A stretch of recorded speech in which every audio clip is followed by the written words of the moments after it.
So let's see if this product is legit or is this a scam of something. So before that, let's check their website. So first thing you will find on the website, they have given the contact in the contact us section. They have given social media handles, phone number, and everything. So this looks legit to me, and this website was also a very old website registered, and this is a legit product. Product is legit, but now let's talk about its efficiency and what is this promising.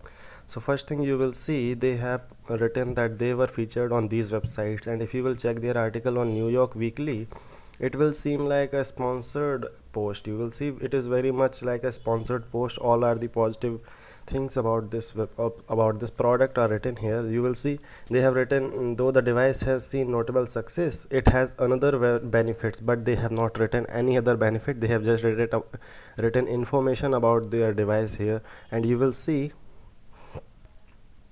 and if you will check comments on their videos, you will see no one has ever bought this product till now. I could not find any real review about this product. And why do you even need a device for breathing out? You can just breathe out. I mean, why do you need to spend so much on this? So I don't know if this is a works or